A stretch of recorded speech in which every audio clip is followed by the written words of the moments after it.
Science का पहला chapter रासायनिक अभिक्रिया समीकरण। हम लोग पार्ट 1 देख चुके थे, तो आज हम लोग देखने वाले पार्ट 2। अगर आपने पार्ट 1 नहीं देखा है तो इस वीडियो के डिस्क्रिप्शन में आपको उसका लिंक मिल जाएगा, जहाँ पे जाके आप उसको देख सकते हैं। अब हम लोग शुरू करने वाले हैं अपना पार्ट 2। पार्ट 2 शुरू करने से पहले हम लोग एग्जाम्पल लेने वाले हैं। जैसे देखिए, अगर हमारे पास चूना पत्थर है, चूना पत्थर, अब देखिए चूना पत्थर को हमने कर दिया गर्म, तो क्या चीज़ बन गया? ये बुझा हुआ चूना, बुझा हुआ चूना प्लस क्या चीज़ बन गया? Carbon dioxide, carbon dioxide. अब जरा यहाँ पे ध्यान से देखो आप, अगर हम ध्यान से देखें और पहले पेन का कलर एक बार चेंज कर लें।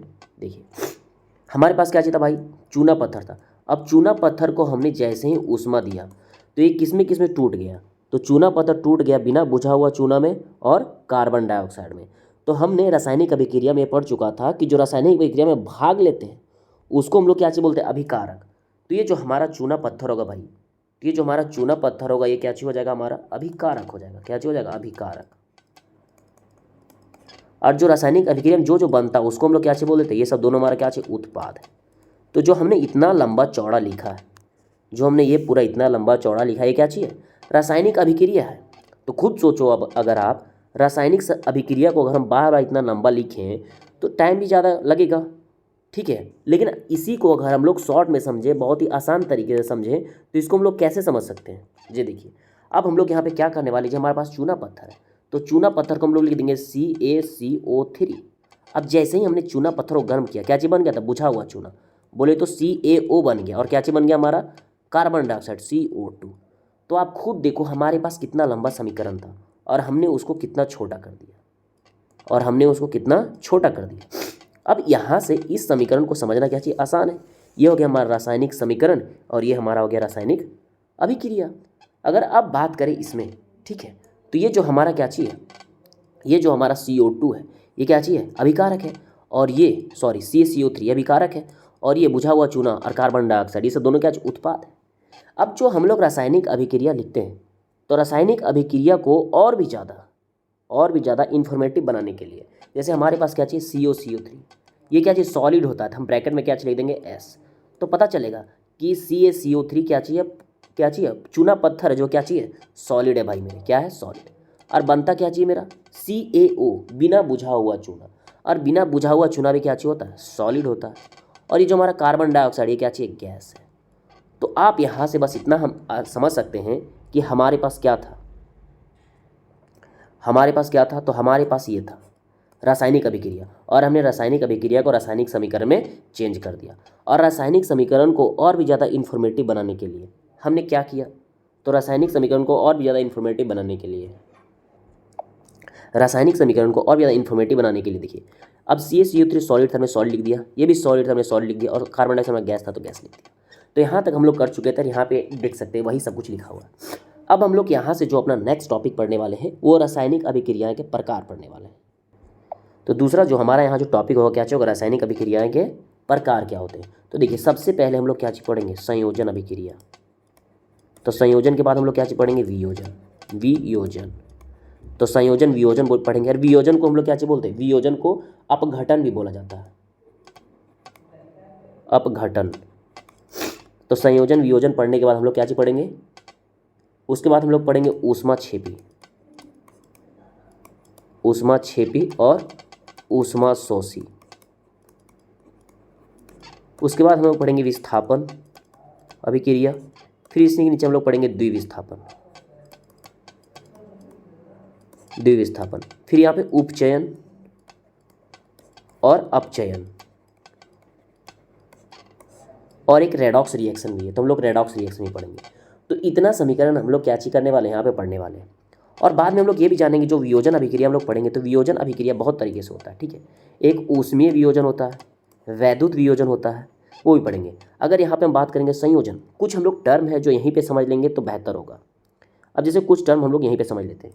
जैसे अगर बात करेंगे यहाँ पे क्या चाहिए? हमारा संयोजन। तो इस संयोजन कहने का मतलब क्या होता है? जोड़ना भाई मेरे, क्या चीज़ करना? जैसे A है और B है, दोनों को जोड़ के बना दिए C, तो ये हमारा क्या हो गया? संयोजन। मतलब यहाँ पे दो, ये सब दोनों क्या चाहिए? अभिकारक। यदि दो अभिकारक मिल के एक उत्पादक बना देता है इसको हम लोग क्या चीज़ बोलेंगे? संयोजन बोलेंगे। और अगर इसी का उलट कर दें, C बना क्या चीज़ दिया, A+B। अब यहाँ पे एक अभिकारक किसमें टूट गया, दो उत्पादकों में। अगर ऐसा होता है इसको हम लोग क्या चीज़ बोलेंगे, वियोजन। और यहाँ पे फिर अगर हमारा अगला क्या चाहिए, ऊष्माक्षेपी। यदि अभिक्रिया होता है और उसमें ऊष्मा जो है बाहर निकलेगा, ऊष्माक्षेपी, ऊष्माशोषी, विस्थापन, हम लोग सभी बारी बारी पढ़ेंगे।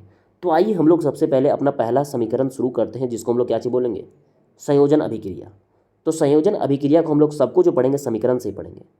तो हम लोग इसको जो शुरू करने वाले हैं सीधे हम लोग इससे शुरू करते हैं। जैसे अगर बात करें हमारे पास क्या चाहिए, कोयला, कोयले का दहन, तो C+O2, क्योंकि कोयला को जलाने के लिए ऑक्सीजन चाहिए।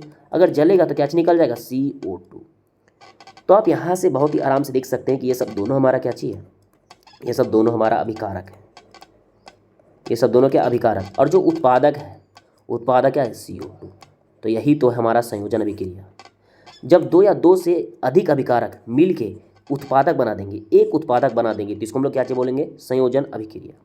और भी इसका एग्जाम्पल हो सकता है, जैसे देखिए H2+O2, ये सब दोनों मिलके क्या बना देते हैं, H2O बना देते हैं। हाँ, जो हमारा ये होगा H2O क्या होगा, लिक्विड होगा। और जो हमारा ऑक्सीजन होगा क्या होगा, गैस होगा। और ये हाइड्रोजन भी क्या चाहिए, गैस है। एक चीज़ और, हम लोग जब पढ़े थे रासायनिक समीकरण, तो यहाँ भी ये भी पढ़े थे कि रासायनिक समीकरण को बैलेंस करना, संतुलित करना क्या रहता है, बहुत ज़्यादा जरूरी। तो संतुलित करना जरूरी क्यों रहता है, क्योंकि हमने द्रव्यमान संरक्षण का नियम पढ़ चुका है।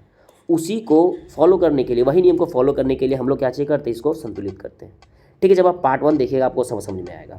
तो आई होप आप लोग को जो है ये समझ में आ रहा होगा कि संयोजन अभिक्रिया क्या। आप यहाँ पे नीचे में देख भी सकते हैं, देखिए ये एग्जाम्पल लिखा हो, कोयले का दहन, और इसी के नीचे क्या चाहिए, जल का निर्माण। जल का निर्माण जैसे H2+O2, तो दो अभिकारक मिलकर क्या बना देते हैं, एक उत्पादक बना देते हैं। और यहाँ पे इसका डेफिनेशन भी आपको लिखा हुआ मिल जाएगा, देखिए डेफिनेशन में। अब हम लोग चलते हैं अपने अगला क्या चीज़, कि हमारा अगला अभिक्रिया क्या है भाई। तो अब हम लोग अगला पढ़ेंगे वियोजन अभिक्रिया। अब यहाँ पे जो हमारा अगला अभिक्रिया देखिए, यहाँ पे आपको देखने को मिल जाएगा, देखिए यहाँ पे हमारा क्या चाहिए, तो यहाँ पे आपको ऊष्माक्षेपी मिल जाएगा। लेकिन लोग ऊष्माक्षेपी नहीं, क्योंकि हम लोग संयोजन पढ़े, तो संयोजन के बाद हम लोग दूसरा क्या चीज़ पढ़ने वाले, वियोजन। तो हम लोग वियोजन पढ़ेंगे, और वियोजन क्या चीज़ पढ़ेंगे वही देखते हैं। देखिए हमने फिर से वही इक्वेशन को दोहरा दिया। हमारे पास एक अभिकारक है, और एक अभिकारक जब टूट जाता है दो उत्पादक या उससे अधिक उत्पादकों में, तो हम लोग इसको क्या चीज़ बोलते हैं, वियोजन। अरे वैसे वियोजन का मतलब ही होता है क्या चीज़ करना, अलग अलग कर देना। जैसे यहाँ पे हमने अभी चूना पत्थर का एग्जांपल देखा था। जैसे हमारे पास क्या है, चूना पत्थर CaCO3, ये क्या चीज़ है, सॉलिड है। जब हम लोग इसको क्या चीज़ करते हैं, ऊष्मा देते हैं, ऊष्मा देते हैं तो किसमें टूट जाता है, बिना बुझा हुआ चूना CaO, जो कि क्या चीज़ रहता है, सॉलिड प्लस कार्बन डाइऑक्साइड। तो यहाँ पे आप देख लो, ये जो हमारा क्या चीज़ है, अभिकारक है, अभिकारक। अब एक अभिकारक किसमें टूट गया, दो उत्पादकों में टूट गया, तो इसी को तो हम लोग बोलते हैं वियोजन अभिक्रिया।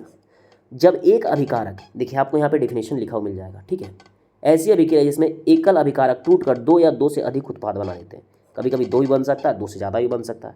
जैसे नीचे यहाँ पे आप देखोगे तो यहाँ पे एक एग्जाम्पल मिल जाएगा, जहाँ पे क्या चीज़, लेड नाइट्रेट टूट के क्या चीज़ बन जाता है, लेड ऑक्साइड और नाइट्रेट डाइऑक्साइड।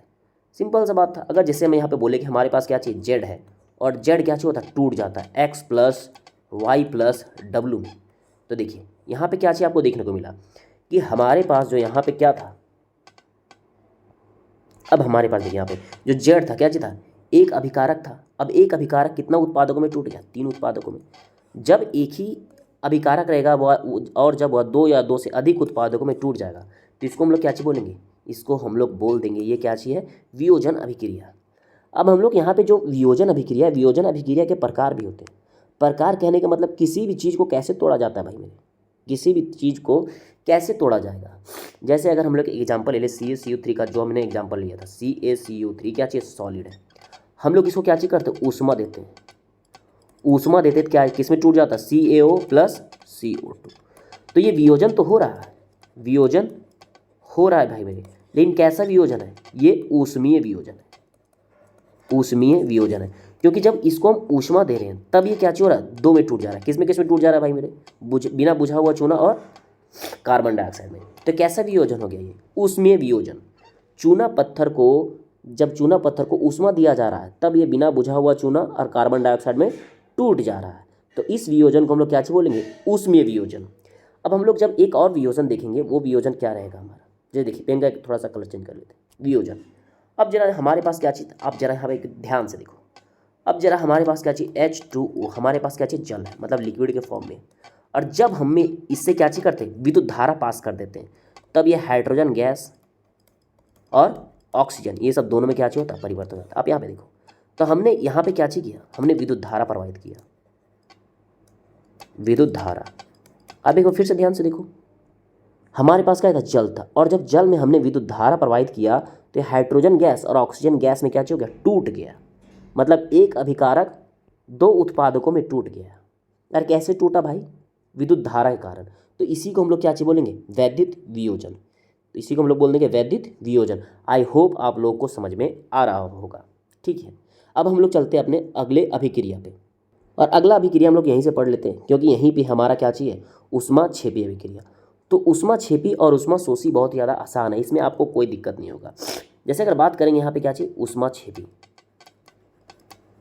तो ऊष्माक्षेपी क्या है भाई मेरे, ऊष्माक्षेपी अभिक्रिया तो ऐसी अभिक्रिया जिसमें ऊष्मा बाहर निकले। अगर ऊष्मा बाहर निकलेगा तो इसको हम लोग क्या चाहिए बोलेंगे, ऊष्माक्षेपी। मतलब ऊष्मा का क्या चाहिए होना चाहिए, उत्सर्जन होना चाहिए, या ऊष्मा क्या चाहिए होना चाहिए, बाहर निकलना चाहिए। ऐसा होता है तो इसको हम लोग क्या चाहिए बोलेंगे, ऊष्माक्षेपी अभिक्रिया। जैसे यहाँ पे हम लोग जो हमारे भोजन का पाचन होता है उसमें हम समझ सकते हैं। जैसे देखिए C6H12O6 प्लस ऑक्सीजन, जब ग्लूकोज को ऑक्सीजन मिलता है तो क्या चीज़ बन जाता है, CO2 प्लस H2O और प्लस ऊर्जा निकलता है बाहर। ये इक्वेशन को हमने बैलेंस नहीं करा, इस इक्वेशन को आप बैलेंस कर सकते हैं। ये देखिए क्या था, हमारे पास ग्लूकोज था, जब ग्लूकोज को ऑक्सीजन मिला तो क्या चीज़ हो गया, ये कार्बन डाइऑक्साइड बना दिया, जल बना दिया और ऊष्मा बाहर निकला। तो बस आपको इतना ही ध्यान रखना है, ऐसी अभिक्रिया जिसमें ऊष्मा बाहर निकलेगा, ठीक है, जिसमें ऊष्मा का उत्सर्जन हो, उसको हम लोग क्या बोलेंगे, ऊष्माक्षेपी अभिक्रिया।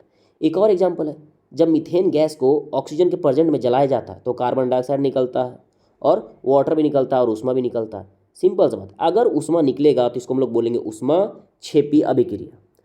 अब अगर इसी का उलट बात करें, उलट उलट कहने का मतलब ऊष्माशोषी अभिक्रिया। तो ऊष्माशोषी अभिक्रिया क्या चाहिए, नाम में ही क्लियर है, ऊष्माशोषी अभिक्रिया। तो ऐसी अभिक्रिया जिसमें ऊष्मा का क्या चीज हो जाए, शोषण हो जाए, ऊष्मा को अवशोषित कर लिया जाए। अगर ऊष्मा को अवशोषित कर लिया जाएगा तो इसको हम लोग क्या चीज बोलेंगे, ऊष्माशोषी अभिक्रिया। आइए उसको भी हम लोग देखते हैं एग्जाम्पल के द्वारा। अब हम लोग देखते हैं अपना अगला अभिक्रिया। देखिए जैसे हम पढ़ रहे थे क्या चीज, ये जब पढ़ रहे थे हम लोग क्या चीज बोलते हैं इसको, जब हम लोग ने ये पढ़ रहे थे क्या चीज, वियोजन अभिक्रिया। जब हम वियोजन अभिक्रिया पढ़ रहे थे तो वियोजन अभिक्रिया में एक और वियोजन जो हम यहाँ पे बताना भूल गए आपको, क्या चीज, यहाँ पे हम देख सकते हैं क्या चीज, प्रकाशीय वियोजन।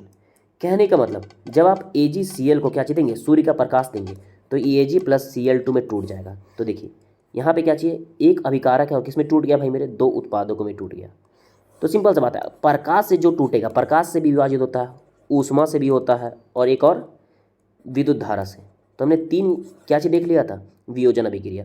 तो वियोजन अभिक्रिया में हमने क्या चीज़, कितना चीज़ देखा, तीन चीज़ देखा। देखिए पहला क्या चीज़ देखा, पहला क्या चीज़ हो गया हमारा ऊष्मीय वियोजन। जब हमने किस पे, CaCO3 को ऊष्मा दिया था तो वो बिना बुझा हुआ चूना और कार्बन डाइऑक्साइड में टूट गया था। दूसरा, जब हमने पानी को विद्युत धारा दिया था तभी किस में टूट गया था, हाइड्रोजन गैस और ऑक्सीजन। तीसरा क्या चीज़ हमारा प्रकाशीय वियोजन, जब हम क्या चीज़ करते AgCl को प्रकाश देते थे किस में टूट जाता है, तो ये हमारा टूट जाता है Ag और Cl2 में। यहाँ तक हो गया। अब देखिए अगला जो हम क्या चीज़ पढ़े थे, ऊष्माशोषी। और ऊष्माशोषी क्या होता है, ऐसी अभिक्रिया जिसमें ऊष्मा का अवशोषण हो जाए, उसको हम लोग क्या चीज़ बोलेंगे, ऊष्माशोषी अभिक्रिया। अब यहाँ पे जो हमारा अगला अभिक्रिया है, तो हमारा अगला अभिक्रिया क्या होगा भाई मेरे, विस्थापन अभिक्रिया। और विस्थापन अभिक्रिया बहुत ज़्यादा आसान है, इसमें कोई दिक्कत नहीं होगा। जो देखिए हमारे पास क्या चाहिए, A है प्लस क्या चाहिए, BC है। अब देखिए यहाँ पे क्या चीज़ हो गया, A B और C बेचारा हो गया अलग। तो इसी को हम लोग क्या चीज़ बोलेंगे, इसी को हम लोग बोलेंगे विस्थापन अभिक्रिया। तो विस्थापन अभिक्रिया क्या है, देखिए A आया, यहाँ पे BC साथ में था तो A आया, B को अपने साथ ले लिया और C को अकेला कर दिया, तो इसी क्या चीज़ बोलेंगे, विस्थापन अभिक्रिया। वैसे भी विस्थापन का मतलब क्या चीज़ होता है, स्थान का परिवर्तन होना, स्थान का क्या चीज़ होना, परिवर्तन होना। तो यहाँ पे A ने क्या चीज़ किया, A ने C के स्थान को परिवर्तित कर दिया। तो यहाँ पे अगर एग्जाम्पल है जैसे Fe प्लस CuSO4, ये क्या चीज़ करेगा, जो Fe है Cu का जगह ले लेगा, क्या चीज़ बन जाएगा, FeSO4 और Cu क्या चीज़ होगा, हमारा कॉपर अलग हो जाएगा। तो अगर इसको बोलेंगे तो क्या चीज़ होगा, जो Fe है तो Fe भाई Cu को रिप्लेस कैसे कर दिया, क्योंकि जो हमारा Fe था वो था ज़्यादा पावरफुल, तो वो गया और Cu को दो लात दिया और साइड कर दिया। सिंपल सी बात है। तो अगर बात करेंगे विस्थापन अभिक्रिया क्या है, तो इसमें क्या होता है, अधिक अभिक्रियाशील धातु अपने से कम अभिक्रियाशील धातु को विस्थापित कर देती है। यहाँ पे बस एक ही ध्यान रखना है, एक होता है अधिक अभिक्रियाशील धातु, ठीक है, क्या होता है कम। तो जो अधिक वाला है वो कम वाला को उसके जगह से हटा देता है और उसके जगह पे बैठ जाता है।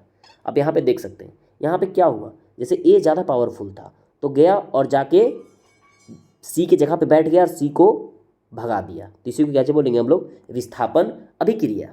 तो विस्थापन अभिक्रिया आई होप आप लोगों को समझ में आया होगा। अब हम लोग चलते हैं अपना अगला अभिक्रिया, और अगला अभिक्रिया क्या है भाई मैं हमारा, तो जैसे अभी हमने क्या पढ़ा विस्थापन, तो अब जो हमारा अगला होगा क्या होगा, द्विविस्थापन। तो विस्थापन के बाद अगला हम लोग क्या पढ़ेंगे, द्विविस्थापन। जब हम लोग अपना पढ़ेंगे क्या चाहिए, द्विविस्थापन अभिक्रिया भाई मेरे, तो ये जो द्विविस्थापन अभिक्रिया होता है ये होता क्या है, तो सिंपल सा जब बात करें, ठीक है, जब अभिकारकों के बीच आयनों का आदान प्रदान होगा तो इसको हम लोग क्या चाहिए बोलेंगे, द्विविस्थापन अभिक्रिया। जैसे हम लोग इसको एग्जाम्पल के द्वारा ही समझे तो ज़्यादा अच्छा लगेगा। जैसे हमारे पास क्या चाहिए, NO2SO4 प्लस क्या चाहिए, BaCl2। अब यहाँ पे ये बना क्या देता है, BaSO4 प्लस NaCl। अब जरा देखो यहाँ पे ये इक्वेशन थोड़ा एक लाइन में नहीं आया, क्या चाहिए करते इस इक्वेशन को यही हम यहाँ पे लिखते हैं, ठीक है। जैसे क्या चाहिए था, Na2SO4 और ये BaCl2 के साथ अभिक्रिया करके क्या चाहिए बना दिया, BaSO4 प्लस NaCl। अब जरा यहाँ पे देखो, यहाँ पे आयनों का आदान प्रदान हुआ है। जैसे अगर बात करें जो हमारा क्या चाहिए Na है, जो Na है वो किसका चला गया है, Cl के साथ है, और जो Ba है किसके साथ आ गया, SO4 के साथ।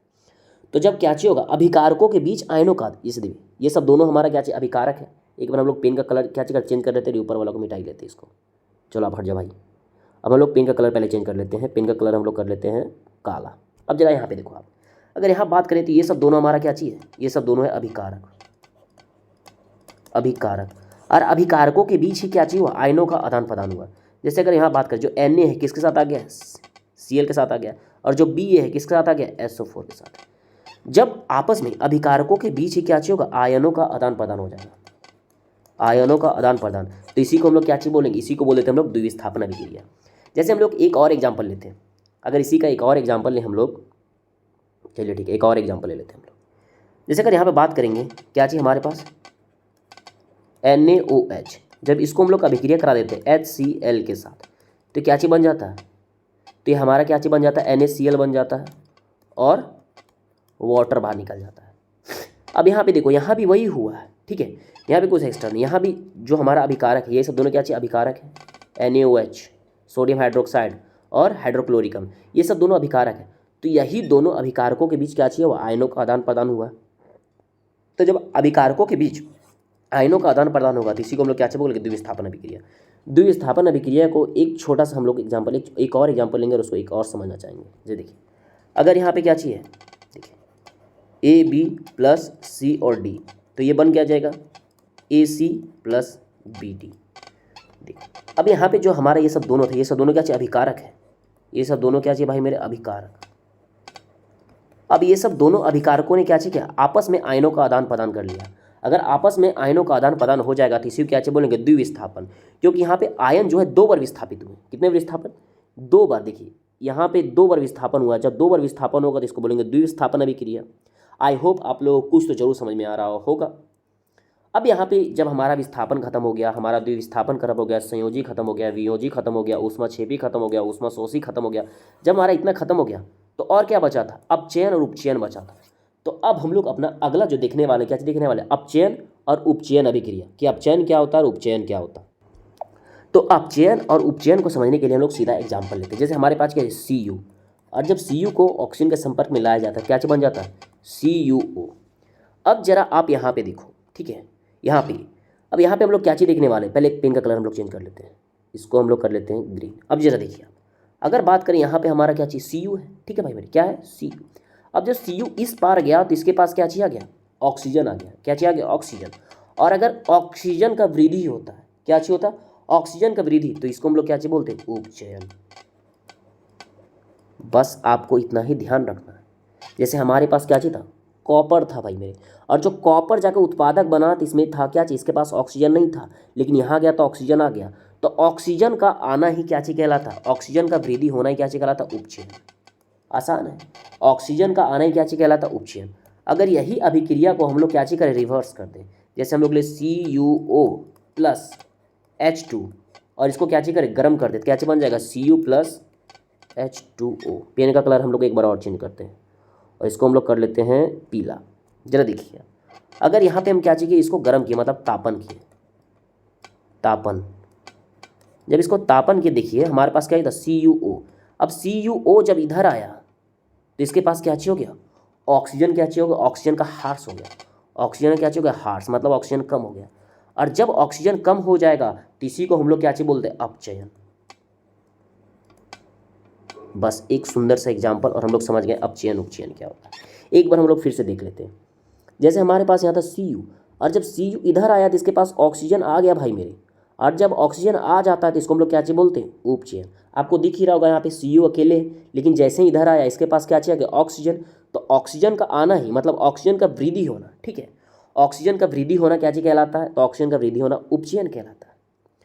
और यहाँ पे क्या चाहिए, CuO, इसके पास ऑक्सीजन है लेकिन जैसे ही क्या चाहिए बना, उत्पादक, तो यहाँ पे क्या चाहिए, ऑक्सीजन यहाँ से चला गया। और जब ऑक्सीजन चला जाएगा तो इसी को हम लोग क्या चाहिए बोलते हैं, ऑक्सीजन के चले जाने को हम लोग क्या चाहिए बोलते हैं, अपचयन बोलते हैं। तो आई होप आप लोग को अपचयन और उपचयन समझ में आ गया होगा, बहुत ही ज़्यादा आसान है, ठीक है। तो अब हम लोग एक और जो अभिक्रिया, जिसे हमारे पास अपचयन उपचयन भी खत्म हो गया, और एक और अभिक्रिया हम लोग को पढ़ना रहता है जिसको हम लोग क्या चाहिए बोलते हैं, रेडॉक्स। इसको हम लोग पहले इरेज करते हैं, यहाँ पे रेडॉक्स अभिक्रिया भी हम लोग समझते हैं। जैसे हम लोग को एक और अभिक्रिया क्या चाहिए पढ़ना है, रेडॉक्स, रेडॉक्स अभिक्रिया। तो जो रेडॉक्स अभिक्रियाएं हैं, तो रेडॉक्स अभिक्रियाएं को एक चीज और बोला जाता है, उपचयन अपचयन अभिक्रिया। तो जो यहाँ पे रेडॉक्स अभिक्रिया, इसको उपचयन और अपचयन अभिक्रिया भी बोला जाता है भाई मेरे। तो ऐसा क्यों होता है, जैसे हम लोग अगर यही वाला एग्जांपल है, CuO प्लस क्या चाहिए, H2 प्लस क्या चाहिए हमारा, H2, और ये बना क्या चाहिए देता है, तो हमारा बना क्या चाहिए, Cu प्लस H2।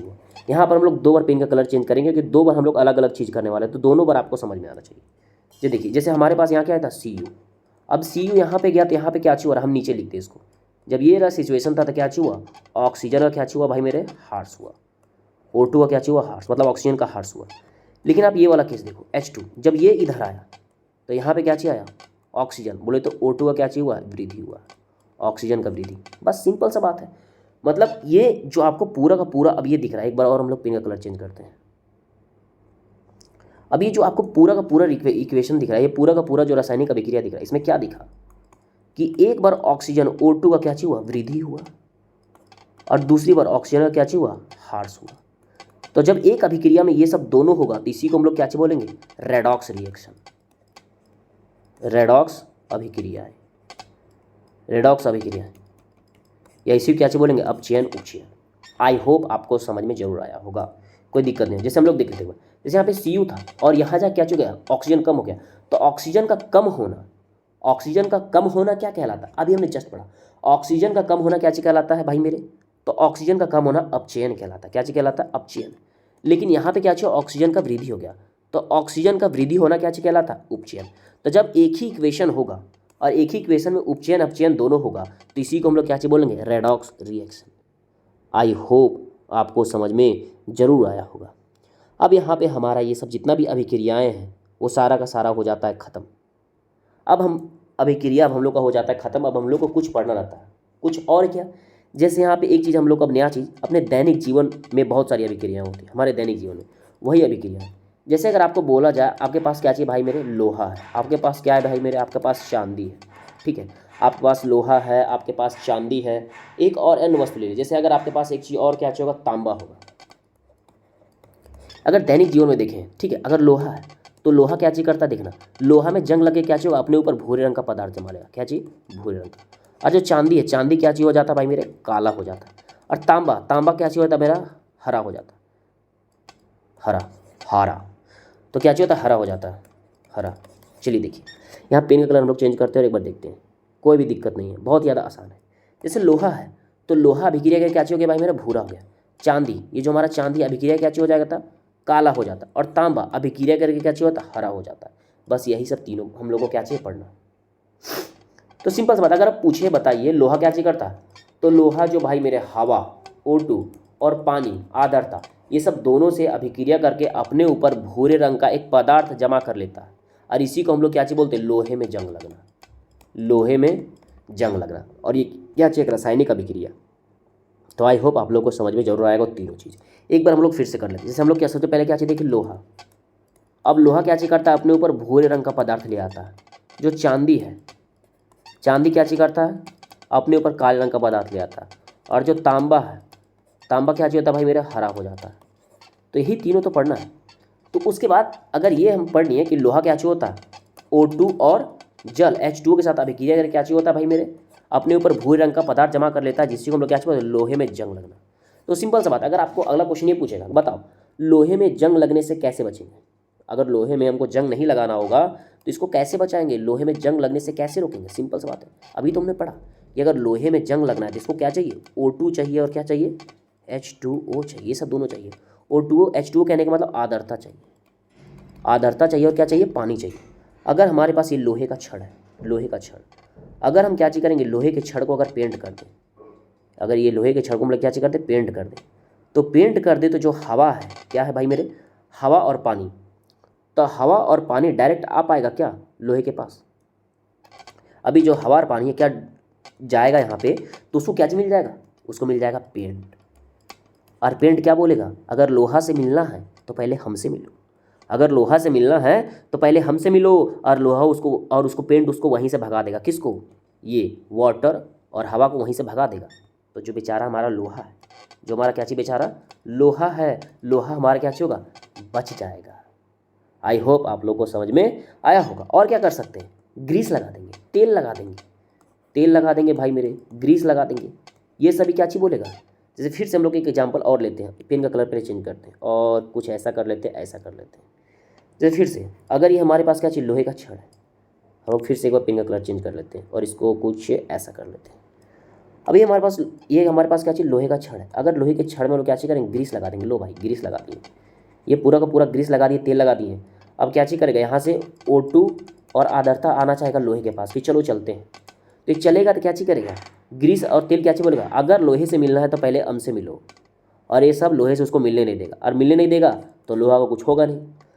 तो सिंपल सा बात है, लोहे को कैसे बचाया जा सकता है, पेंट कर दो भाई मेरे आप, ठीक है, तेल या ग्रीस लगा दो भाई मेरे आप, और सीधा O2 और H2O मतलब हवा और पानी के सीधा संपर्क में आने ही मत दो। एक चीज़ और हम लोग को जो पढ़ना था, क्या चीज़ पढ़ना था, यसद लेपन। तो यसद लेपन कुछ नहीं है भाई मेरे, यसद लेपन एक तरीका है। जैसे अगर ये यही है, तो अगर लोहे के ऊपर यसद लेपन कर देंगे तो ऊपर एक परत चढ़ा देते हैं, तो यही परत को चढ़ाना क्या चीज़ कहलाता है, यसद लेपन। इससे क्या चीज़ होगा, संक्षारण कम हो जाएगा, धीरे धीरे होगा, होएगा ही नहीं। तो यहाँ पे हम लोग एक चीज़ यसद लेपन पढ़ लिए, यही पढ़ लिए। अब जो एक चीज़ हमारा और जो बच जाता है वो क्या चीज़, विकृत गंधिता। तो भाई मेरे ये विकृत गंधिता क्या है, सिंपल सा बात, अगर खाने वाले पदार्थ को, ठीक है, तेलीय पदार्थ या वसा युक्त पदार्थ, अगर ये सब दोनों पदार्थ को आप लंबे समय के लिए छोड़ दोगे तो क्या चीज़ करेगा, ये सब दोनों हवा के साथ अभिक्रिया कर क्या चीज़ हो जाएगा, खराब हो जाएगा। क्या चीज़ हो जाएगा, खराब। तो इसी को तो बोलते हैं विकृत गंधिता। अब खराब हो जाएगा तो क्या चीज़ कर लेगा, सबसे पहले अपना स्वाद चेंज कर लेगा भाई मेरे, अपना स्वाद चेंज कर लेगा, और क्या चीज़, इसमें एक तरह का गंध भी आ जाएगा। तो यही तो विकृत गंधिता। कुछ भी नहीं करना इसमें एक्स्ट्रा, बहुत ज़्यादा आसान है। और आप ये देखें भी होंगे, कुछ नहीं करना। देखें, अगर आपके पास खाने वाला चीज़ है, खाने वाला क्या चीज़ है, और कैसा चीज़ है, तेलीय चीज़ है, या क्या चीज़, वसायुक्त है, क्या चीज़, वसायुक्त। अब जब आप इसको लंबे समय के लिए छोड़ दोगे तो क्या चीज़ होगा, देखना, अपना सेंट चेंज कर लेगा, मतलब एक तो गंध चेंज कर लेगा, और दूसरा इस सबका स्वाद भी चेंज हो जाएगा। तो इसी को बोलते हैं हम लोग क्या चीज़, विकृत गंधिता। यही हमारा क्या है, विकृत गंधिता। तो सिंपल सा बात है भाई मेरे, तो विकृत गंधिता से बचेंगे कैसे, विकृत गंधिता से बचा कैसे जाए, तो अभी तो बस अभी एक ही चीज़ है, क्या, वायु। क्या चीज़, वायु, ऑक्सीजन। अगर खाने वाला चीज़ को हम वायु के संपर्क में जाने ही ना देना, नहीं देंगे जाने, तो हमारा खाना क्या होगा, खराब होएगा ही नहीं। इसीलिए तो जो चिप्स रहता है, देखो चिप्स के पैकेट में हम लोग क्या चीज़ करते हैं, ऑक्सीजन नहीं भरते, क्या चीज़ बनते हैं, नाइट्रोजन। अब नाइट्रोजन भरेंगे तो जो चिप्स के अंदर जो भी चीज़ है, अगर ऑक्सीजन रहता तो उससे अभिक्रिया करता, अब नाइट्रोजन है तो अभिक्रिया नहीं करेगा, खराब नहीं होगा। उसके बाद देखिए, जो हम लोग अचार उचार बनाते हैं उसमें तेल बहुत ज़्यादा दे देते हैं। तेल काहे दे देते हैं, क्योंकि अगर ऊपर से ऑक्सीजन आएगा तो क्या चीज़ करेगा, तेल उससे अभिक्रिया नहीं करेगा और जो सामान है वो क्या चीज़ होगा, खराब नहीं होगा। और तीसरा हम लोग क्या चीज़ कर सकते हैं, ऐसा बर्तन बना देंगे जिसमें क्या चीज़ होगा, जिसमें क्या चीज़ होगा, अपचयन की क्रिया बहुत ही कम होगी, अपचयन धीमी होगी। अपचयन कहने का मतलब ऑक्सीजन का वृद्धि उसमें होगा नहीं, और अगर ऑक्सीजन का वृद्धि नहीं होगा तो हमारा सामान खराब होने से क्या होगा, बच जाएगा। तो चिप्स वाला एग्जांपल देख लिया, क्यों चिप्स में हम लोग नाइट्रोजन गैस भरते हैं ताकि चिप्स नहीं खराब होता है, क्योंकि अगर ये चिप्स का पैकेट रहता, अगर यहाँ पे ऑक्सीजन आ जाता तो जितना चिप्स हुआ है सब खराब हो जाता, इसीलिए हम लोग नाइट्रोजन भर देते हैं। लो भाई अभिक्रिया नहीं होगा, चिप्स बच जाएगा। दूसरा हम लोग क्या चीज़ पढ़े कि खाना वाला चीज़ को ऐसा बर्तन में रखेंगे जिसमें वायु जा ही ना सके, हाँ उपचयन होएगा नहीं, और उपचयन नहीं होगा हमारा खाना नहीं खराब होगा। तो आई होप आप लोग को ये पूरा का चैप्टर समझ में जरूर आया होगा, ठीक है। अब अगर आप बोलिएगा तो इसका क्वेश्चन आंसर भी हम लोग एक बार डील यहाँ पे जरूर करेंगे। बस